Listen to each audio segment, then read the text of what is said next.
Hello and welcome to your weekly update. I'm Nicola. And I'm Thomas. Coming up on the program, we'll be looking at a local playwright who started her own theatre company.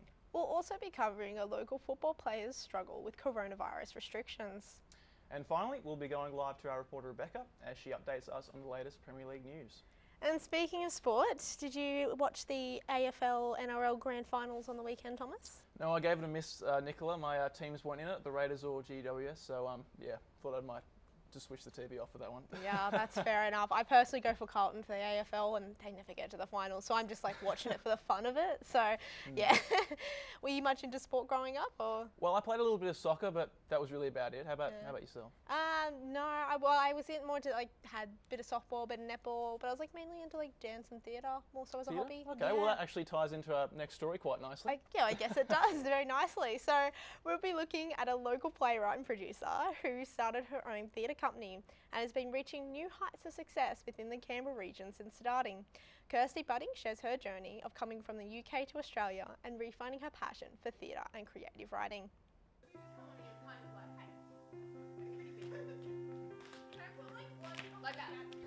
Hello, my name is Kirsty Budding and I am a playwright and a producer. I run a theatre company in Canberra. But yeah, that's what I do. I'm kind of a creative person.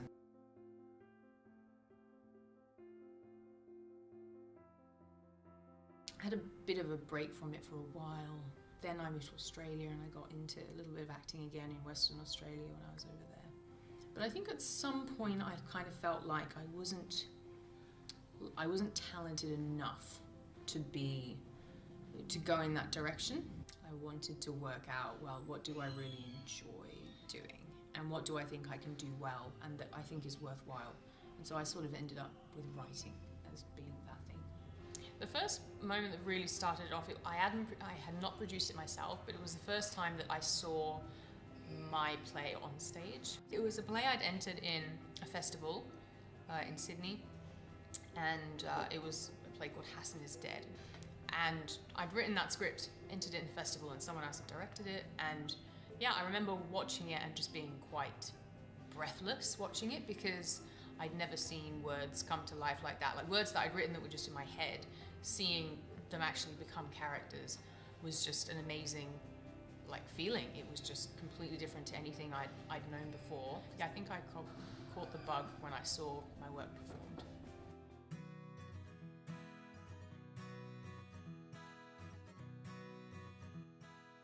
So Budding Theatre is a theatre company which offers education programs to children and teenagers, and we're starting to move into adult kind of theatre events, I suppose, like theatre and wine club and stuff like that.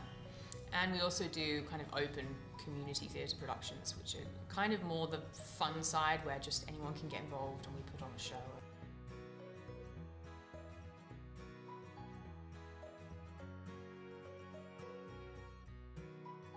Yeah, and then I wrote The 100 last year, which is a monologue collection with 100 monologues for kids and teenagers, which I wrote purely because I felt like kids needed a resource like that. So Budding Entertainment is something that I started this year.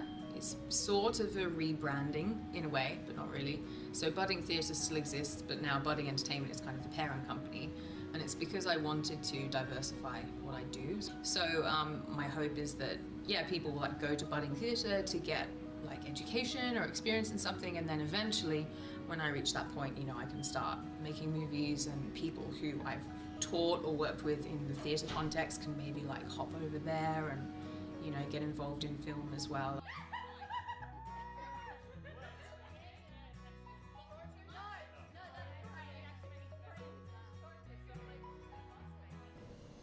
I like that people seem to enjoy it, being part of it. I like it when young performers especially get a sense of belonging from it, where they feel connected to it and that it's something that means something in their life, which just feels, yeah, I guess more valuable as something that I do with my life. So yeah, I like that. I like the sense of community.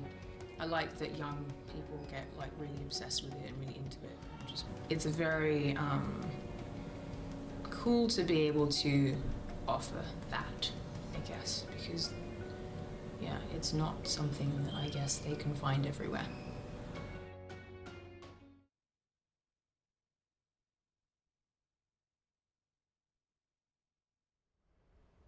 That was really fantastic. It's really great to see local people like that getting involved in the community. Yeah, absolutely. She actually just finished producing her latest production, which was The Great Gatsby, the musical. Yeah, actually, I went to go see it. She did such a fantastic job on it. Really well done productions from her every year. Are you much into theatre, Thomas? Well, not really. I played Shaggy from Scooby-Doo one time in kindergarten, but after that I think I'd just announced my retirement. That's it for you, yeah. Yep. Not for indeed. everyone, so. And now to sport, where coronavirus has hit local athletes hard, and in this case hard enough to make them leave. Meet Asher, a 20-year-old former footballer who left the sport due to coronavirus restrictions. He shares his story as an athlete during lockdown, where he experienced changes to the competition, players leaving, and dealing with injury.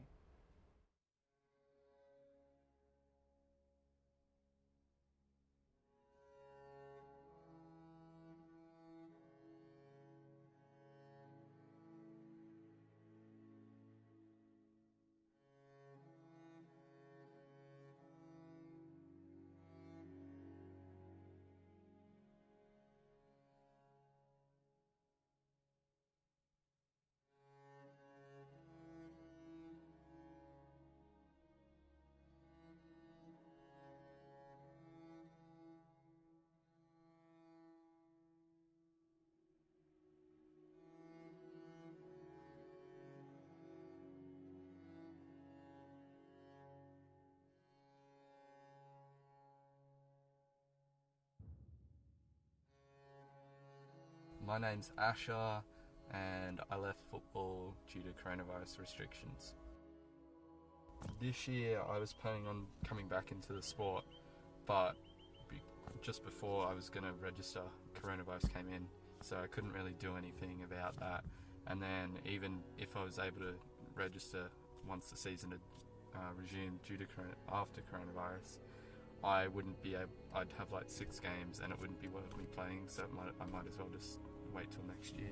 I feel like it was a personal decision because I wasn't ready to start playing again, and I feel like quite a few people felt like they weren't ready to play and thought they would get injured because they hadn't had any preparation, which makes it really unsafe. And what's the point of paying rego if you're just going to get injured the first game? And I've seen examples of that where someone played their first game and tore their ACL and meniscus, and you don't really want that because that's 8-10 month injury. It's affected the competition in terms that it's cut down the number of games players are playing.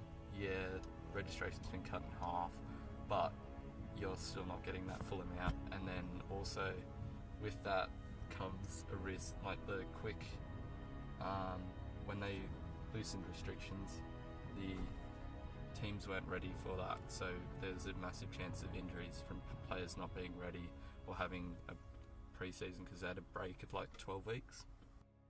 I feel like teammates and coaches, everyone's got their own opinions on how you're going, and no one knows you exactly as you know yourself. So yeah, they might think you're going well, but your body might not be feeling up to it, or you might not feel ready, so what's the point in risking it? I feel like some teammates were really ready to get back to playing, they were missing it, but I don't know if they were thinking about what impacts it would have on their bodies long term.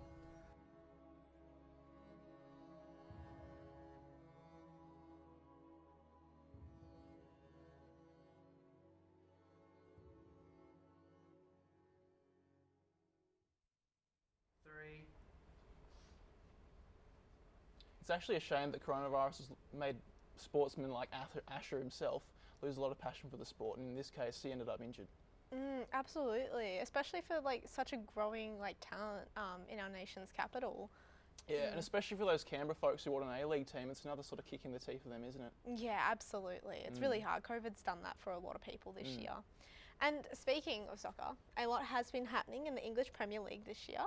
We now cross live to Rebecca in North London with the latest Premier League news surrounding world famous club Tottenham Hotspur.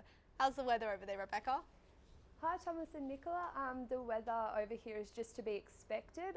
It's raining, it's cold, and it's leading up to winter. So yeah, that's just how it is right now. But how about you guys? How's the weather in Canberra? Well, it's quite similar actually, nothing that you're not used to obviously, but yeah, it's bearable. Now, can you tell us what's been happening in North London, Rebecca? Yeah, so Thomas, there's a lot been happening in North London at Club Tottenham Hotspur. This year they have just reopened their new stadium, and there is a total of over 62,000 seats now. So that's really exciting for fans and the rest of the community who want to come and visit and watch a Premier League game. Yeah, now Tottenham have had an interesting year, it's fair to say. Have they made any new player signings at all? Yeah, so other than the opening of their new stadium, Tottenham have also made a new manager signing of Jose Mourinho, and they've also welcomed back world-renowned player Gareth Bale from Real Madrid. So yeah, that's super exciting. And how have fans reacted to Bale's comeback? Fans are really overwhelmed by Bale's comeback. They're excited, they're looking forward to seeing him play. Yeah, England has named Bale's comeback as a miracle comeback because they didn't think that such a prestigious player as Gareth Bale would return back to a club like Tottenham Hotspur.